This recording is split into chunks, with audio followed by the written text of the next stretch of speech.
Assalamualaikum warahmatullahi wabarakatuh.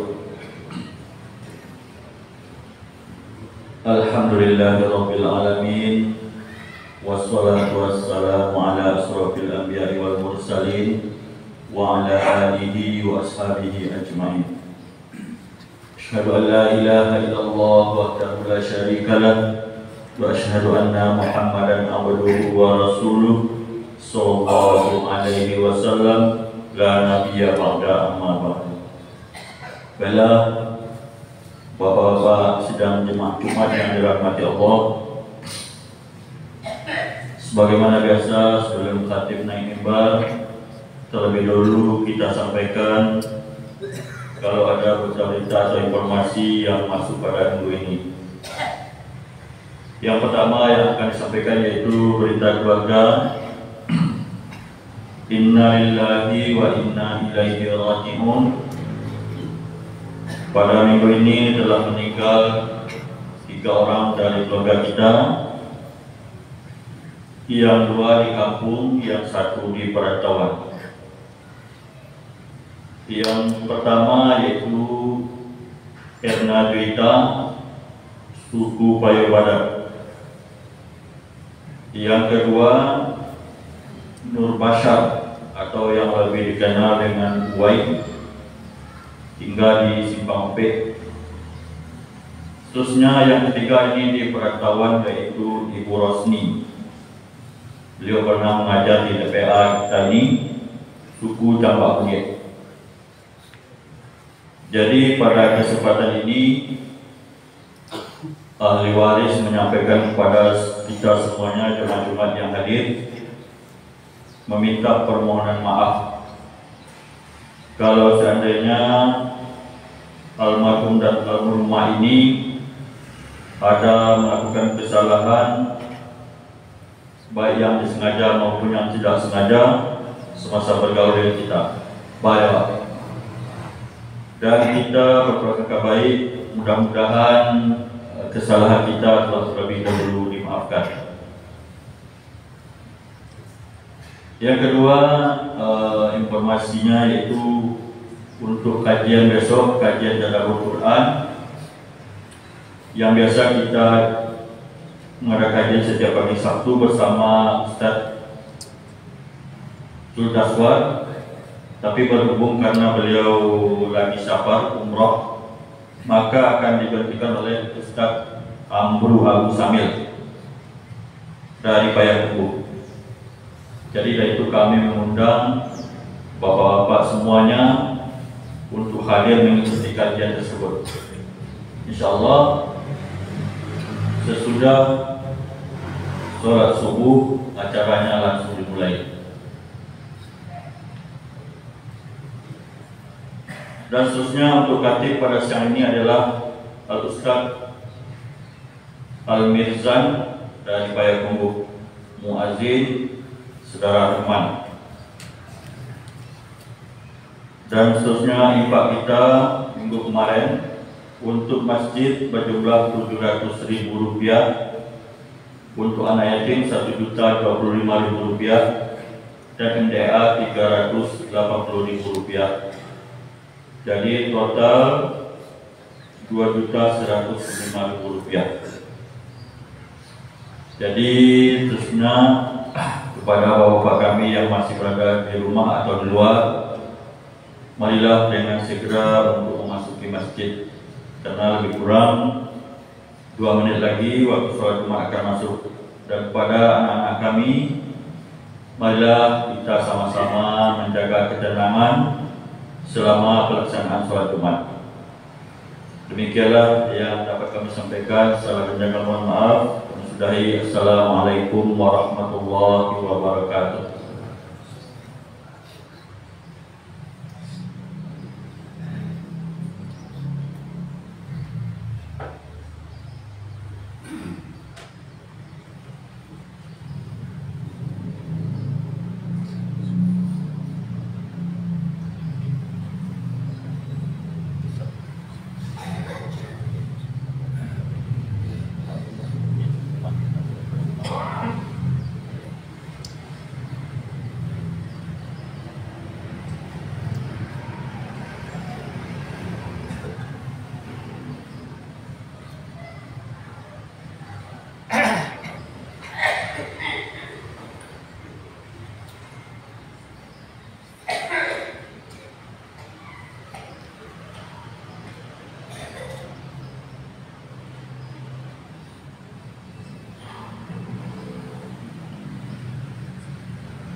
Assalamualaikum warahmatullahi wabarakatuh.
إن الحمد لله نحمده ونستعينه ونستغفره ونعوذ بالله من شرور أنفسنا ومن سيئات أعمالنا من يهد الله فلا مضل له ومن يضلل فلا هادي له أشهد أن لا إله إلا الله وحده لا شريك له وأشهد أن محمدا عبده ورسوله اللهم صل وسلم وبارك وأنعم على نبينا محمد صلى الله عليه وسلم وعلى آله وأصحابه أجمعين أما بعد يا أيها الذين آمنوا اتقوا الله حق تقاته ولا تموتن إلا وأنتم مسلمون يا أيها الناس اتقوا ربكم الذي خلقكم من نفس واحدة وخلق منها زوجها وبث منهما رجالا كثيرا ونساء واتقوا الله الذي تساءلون به والأرحم إن الله كان عليكم رقيبا يا أيها الذين آمنوا اتقوا الله وقولوا قولا سديدا يصلح لكم أعمالكم ويغفر لكم ذنوبكم ومن يطع الله ورسوله فقد فاز فوزا عظيما ثم قال الله تعالى ولقد أرسلنا رسلا من قبلك وجعلنا لهم أزواجا وذرية dan sungguh kami telah mengutus utusan demi utusan sebelum engkau wahai Muhammad, dan kami pun telah jadikan bagi setiap utusan tersebut pasangan-pasangan hidup yang kemudian darinya mereka mendapatkan anak keturunan. Surat Ar-Ra'd ayat 38. Ma'asyiral muslimin, jamaah salat Jumat rahimani wa rahimakumullah.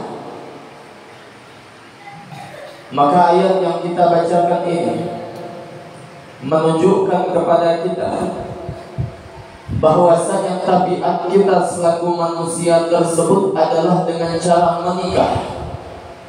Tabiat kita selaku manusia adalah memiliki anak keturunan. Sehingga ketika datang seseorang kepada Aisyah radhiyallahu anha bertanya terkait hidup membujang tidak kunjung menikah, maka Aisyah katakan kepada yang bertanya, la taf'al, janganlah engkau berbuat hal yang demikian. Sehingga pilihan seseorang untuk tidak kunjung menikah di sepanjang usianya tanpa ada uzur yang syar'i, tanpa ada alasan yang bisa dikemukakan, maka ini sejatinya merupakan suatu hal yang salah, sebuah perbuatan yang menyelisihi fitrah selaku manusia tersebut. Dan terkhusus lagi kepada kita yang di hari ini telah tertitulkan sebagai seorang suami, maka jikalau kita kembali mengingat-ingat terkait bacaan, terkait lafaz dari ijab dan qabul yang dahulunya telah terucap, maka tentunya jemaah yang dimuliakan Allah, di balik ijab qabul tersebut kita memahami ada sebuah tanggung jawab besar, tanggung jawab berat yang dipikulkan di atas pundak kita di hari ini. Sampai-sampai Allah mengatakan wa akhadna minkum mitsaqan ghalidha, dan para istri kalian tersebut telah mengambil semacam mitsaq, perjanjian Dan perjanjian ini Allah namakan sebagai perjanjian yang besar. Sehingga para suami yang dimuliakan Allah, kalau kita berbicara terkait tanggung jawab ini, apa yang kemudian menjadi tanggung jawab kita yang paling utama? Apakah kemudian jamaah kita sebagai suami hanya memandang tanggung jawab hanya sekadar berusaha untuk makan istri dan anak-anak saja, atau hanya sekadar berusaha supaya mereka bisa mendapatkan tempat tinggal yang layak? Maka perlu kita ingat, jauh sebelum mereka menjadi istri-istri kita, nan mereka ulah makan juga, nan mereka lah punya tempat tinggal juga. Bahkan bisa jadi apa nan istri kita makan dahulunya sebelum menjadi istri kita jauh lebih lama dibandingkan nan bisa kita berikan di hari ini. Dahulu mereka tidak susah-susah memikirkan kontrakan rumah, namun di hari ini mereka mulai memikirkannya. Bahkan apakah kalau seandainya seorang suami meninggal kemudian istri kemudian tidak bisa lagi makan? Maka kenyataan berbicara tentunya tidak demikian.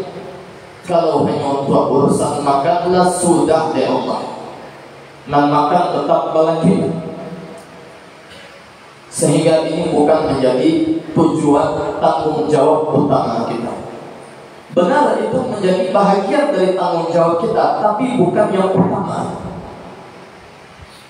Tapi yang utama para suami yang dimuliakan Allah, Baba dia kepada firman Allah, ya ayyuhallazina amanu qu anfusakum wa ahlikum naro. Supaya kita bisa membimbing mereka,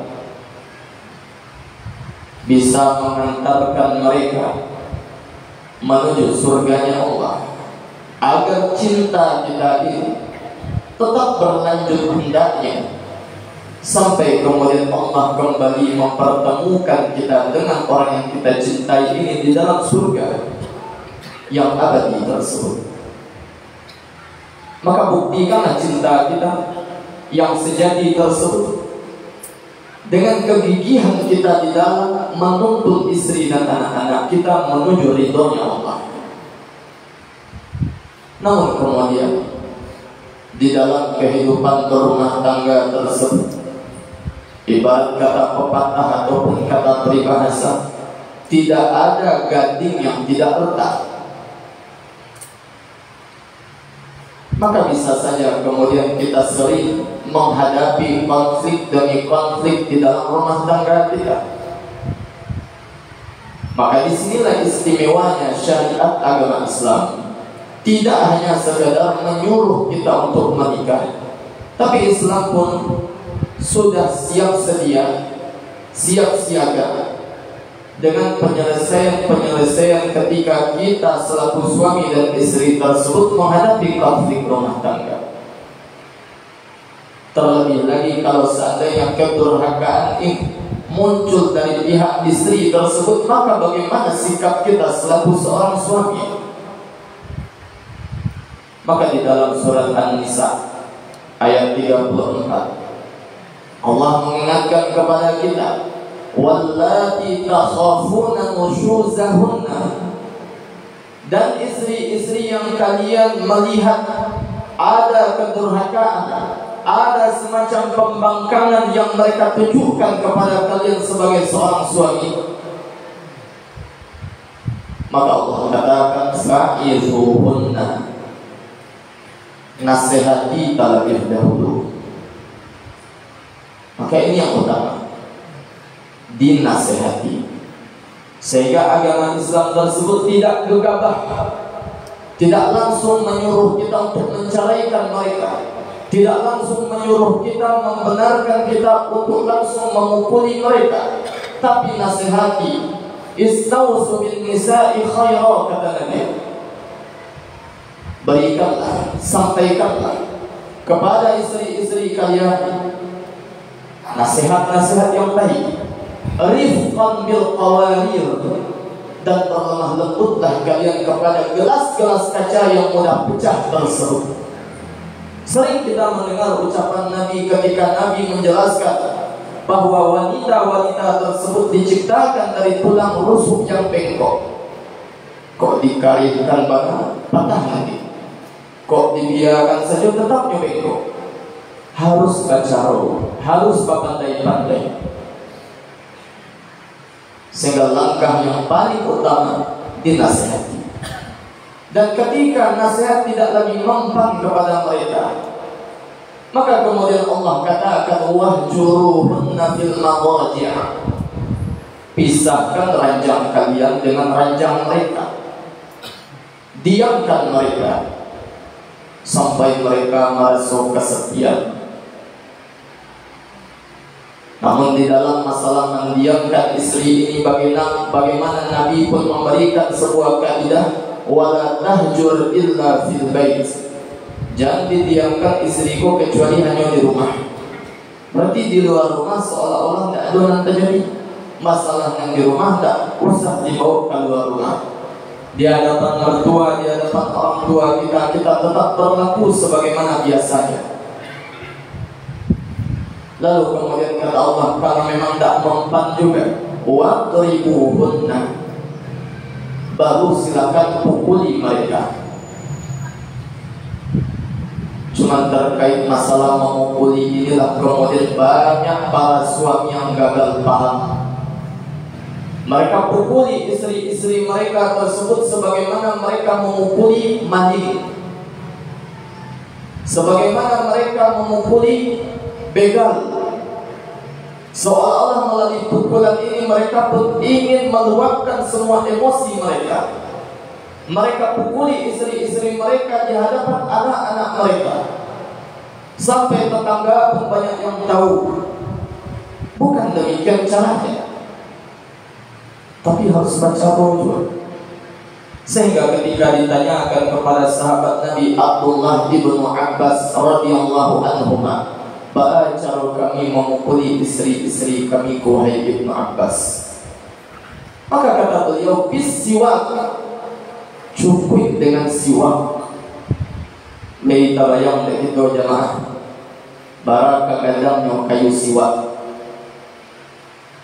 Kadang-kadang lo kalingkiang itu dibandingkan kayu siwak.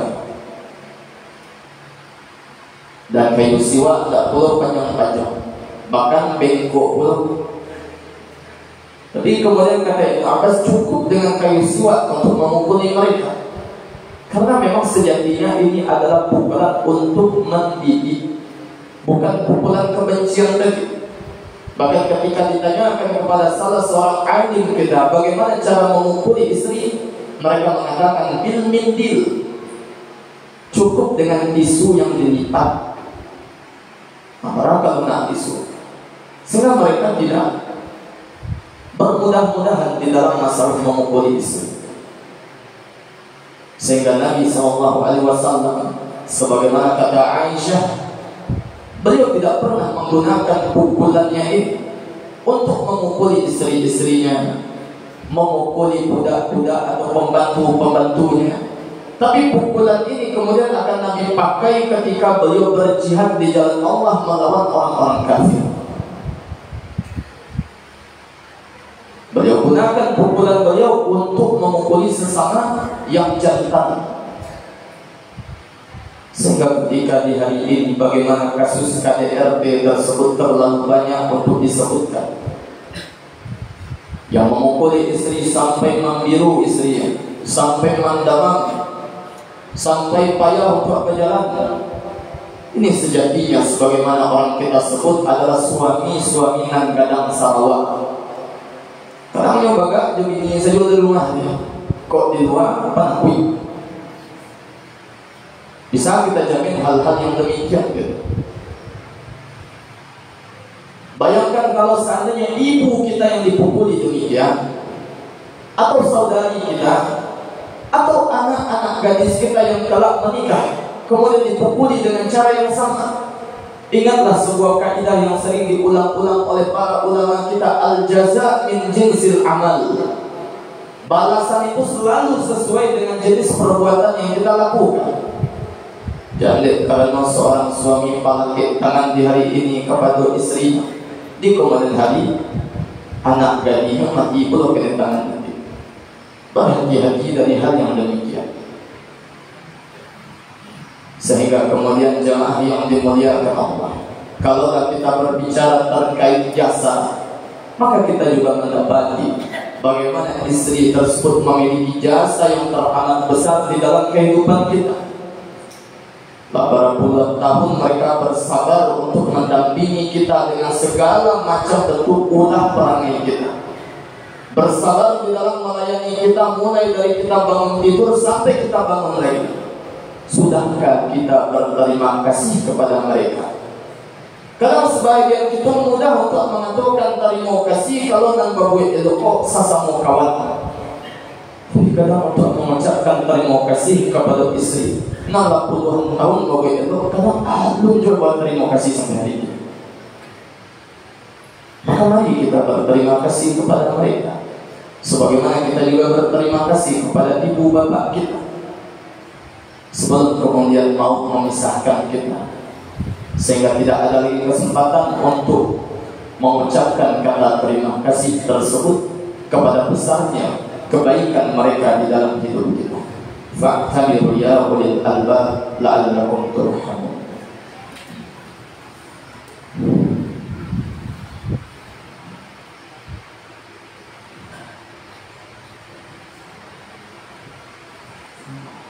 Alhamdulillah hamdan yuwafi ni'amahu wa yukafi'u mazidah.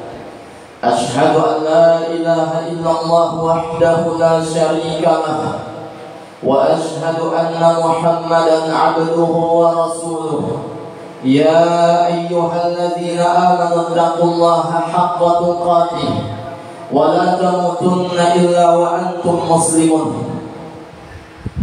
Kemudian jemaah yang dimuliakan Allah, kalau kita kembali melihat kepada firman Allah dalam surat An-Nisa ayat 34 tadi, maka di permulaan ayat Allah mengatakan ar-rijalu qawwamuna 'alan nisa, bahwa laki-laki tersebut memang mereka dijadikan sebagai pemimpin bagi kaum wanita.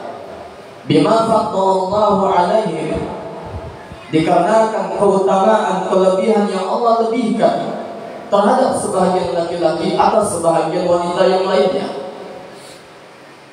Wa bima anfaqu min amwalihim, dan hal yang demikian dikarenakan kita selaku para suamilah yang kemudian memberikan nafkah kepada mereka, sehingga benar suami lebih tinggi derajatnya dibandingkan istri. Namun di ujung ayat bagaimana Allah menyebutkan innallaha kana 'aliyyan kabira, sesungguhnya Allah Maha tinggi dan Allah pun Maha besar. Apa korelasi kesesuaian antara pangkal dengan ujung ayat? Dari sekian banyak nama-nama Allah, mengapa kemudian Allah ucapkan 'aliyyan kabira, yang Maha tinggi lagi Maha besar?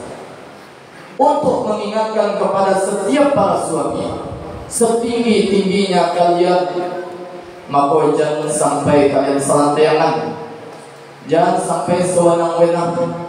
Maka ingatlah setinggi-tingginya kalian, wahai para suami, di hati kalian ada zat yang lebih maha tinggi.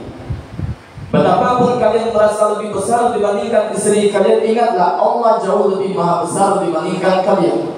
Sehingga kalau kalian sewenang-wenang, selanteangan, maka tentunya zat yang maha tinggi lagi maha besar akan membuat perhitungan dengan kalian.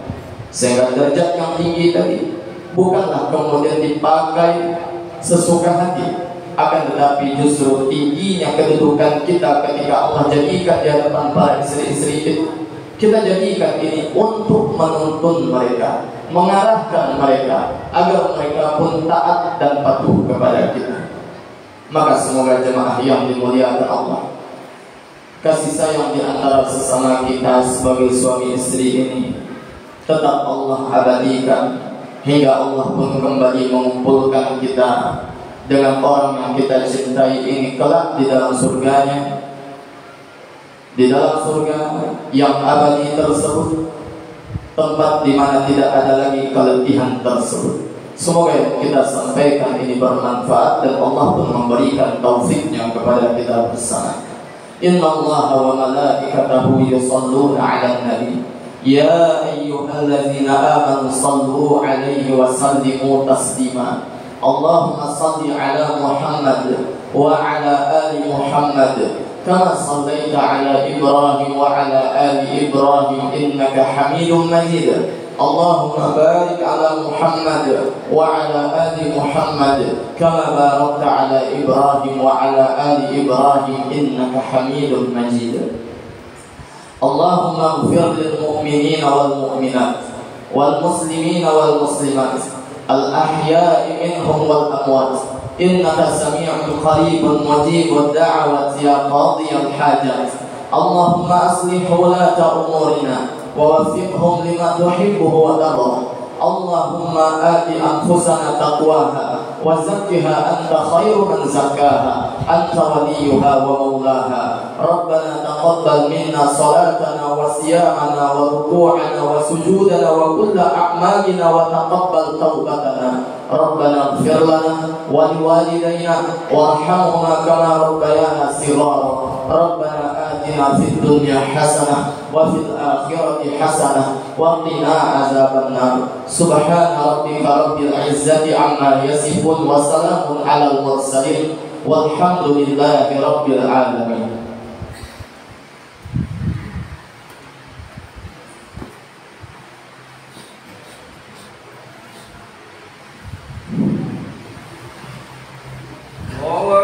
الله أكبر أشهد أن لا إله إلا الله أشهد أن محمدا رسول الله. حي على الصلاة حي على الفلاح قد قامت الصلاة قد قامت الصلاة. الله أكبر الله أكبر لا إله إلا الله. Istaqimu a'tadilu. Mari kita luruskan dan kita rapatkan saf kita demi kesempurnaan salat.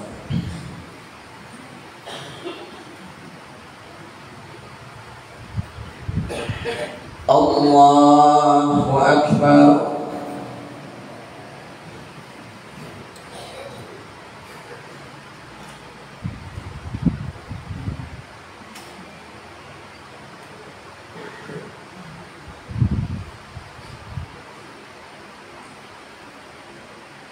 Alhamdulillahi Rabbil Alamin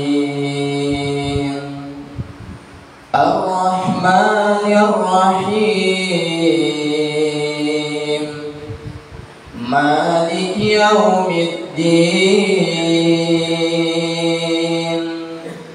Iyyaka na'budu wa iyyaka nasta'in Ihdinas siratal mustaqim Siratal ladzina an'amta 'alaihim Ghairil maghdubi 'alaihim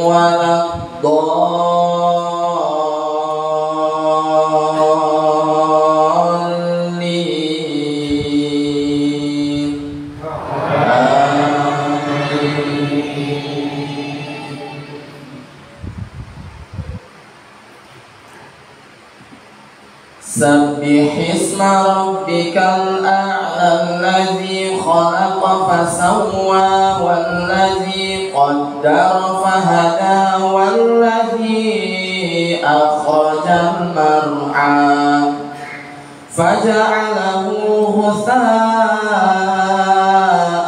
ahwa sanuqri'uka fala tansa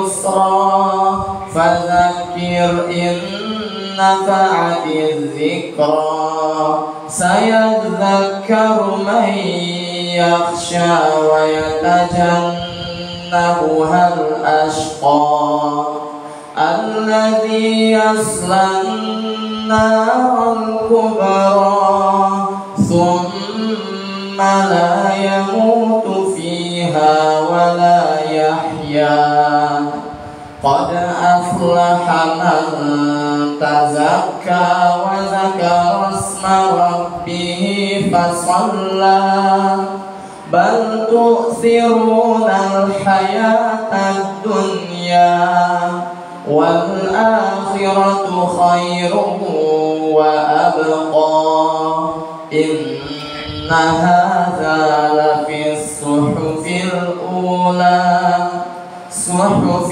إبراهيم وموسى. الله أكبر.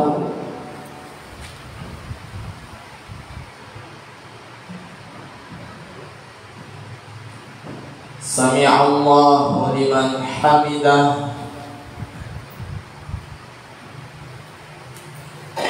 الله أكبر.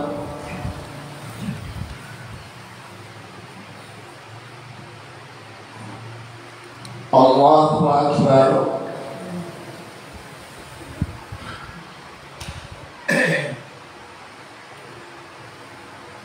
الله أكبر.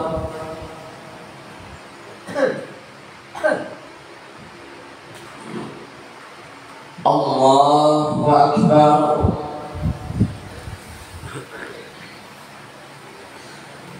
الحمد لله رب العالمين الرحمن الرحيم مالك يوم الدين إياك نعبد وإياك نستعين اهدنا الصراط المستقيم صراط الذين أنعمت عليهم غير المغضوب عليهم ولا الضالين.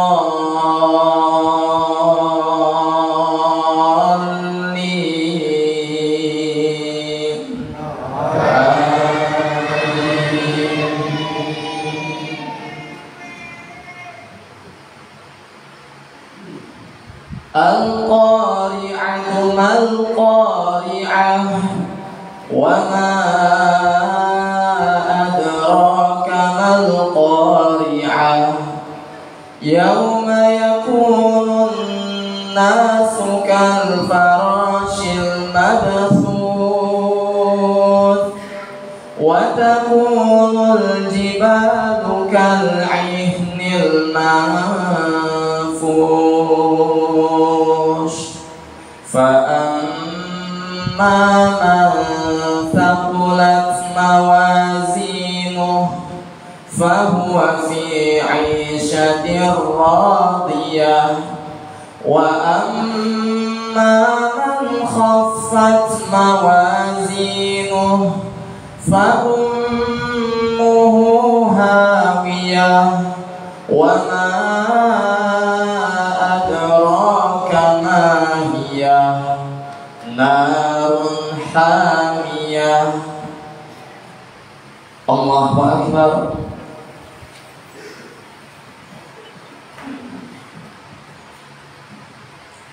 سمع الله لمن حمده. الله أكبر.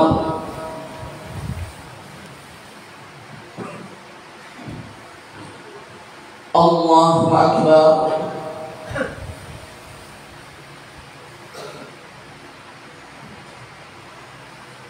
الله أكبر.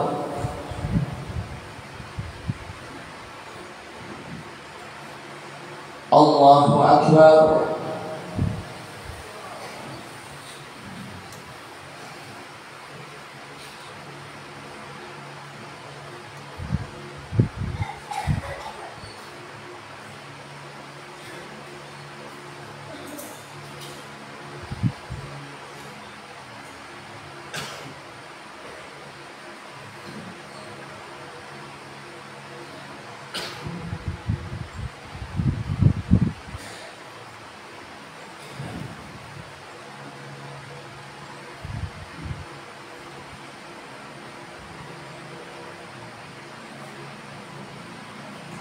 Assalamualaikum warahmatullah.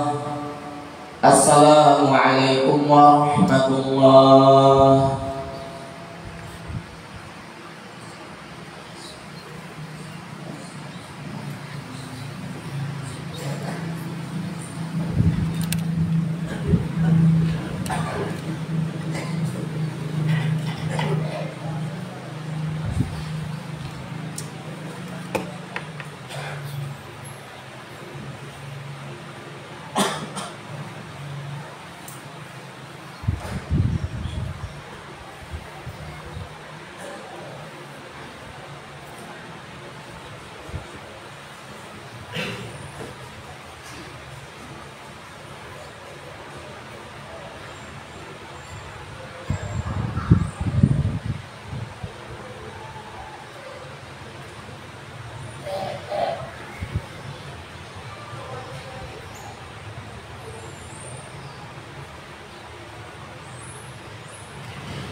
Jadi